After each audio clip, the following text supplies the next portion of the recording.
So hello mga kaulap. So shout out sa inyong lahat. Shout out sa mga followers ko at sa mga nanonood, no.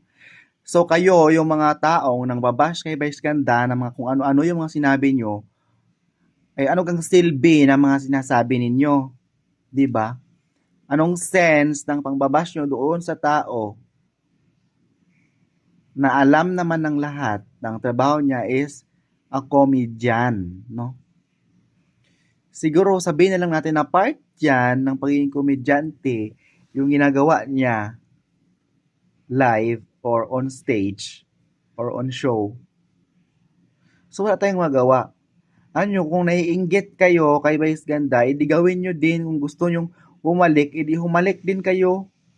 'Di ba? Para beso-beso lang ginawa nyo na ng issue.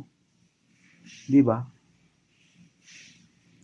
Yung sinasabi nyong namimili siya ng mga taong binibeso o nahilikan niya ng mga pogi lang, yan ay part lang ng comedy. Nagpapatawa lang siya. 'Di ba? Ngayon, kung nag-iisip kayo, yung mga taong nagre-react, mag-isip kayo kasi di ko alam, baka kayo nga naman yung nonsense, kayo naman yung mga walang utak, 'di ba? So, unawain niyo lang yung tao, part ng trabaho niya 'yan. At dahil sa pagaganyan nyo, lalo lang siyang sumisikat, lalo siyang tingnan nyo ngayon. Sino yung number one male influencer ngayon? Di ba siya? Tingnan nyo. Ayan guys. No?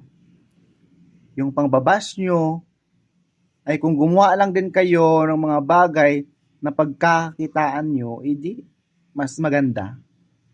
Kaysa naman mangialam kayo sa buhay ng mga may buhay.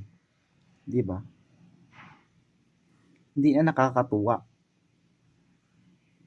Hayaan nyo lang yung tao. Kung yun yung makapagpasaya sa kanila, then let them happy. Di ba?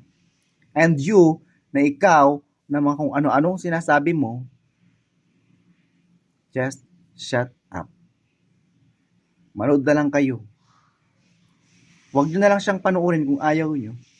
Ang tanong, bakit pa kayo nanonood sa kanya kung gusto nyo lang din naman pala siyang siraan?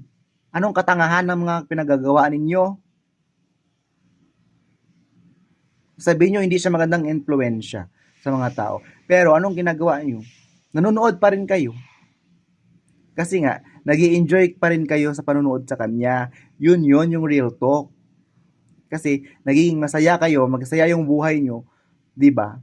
Natawa kayo kasi nga nagpapatawa nga siya. So yun lang guys ang masasabi ko sa video na ito. So thank you so much for watching. Don't forget to like, share, comment at mag-follow na rin kayo sa akin. Bye and God bless you all. Thank you.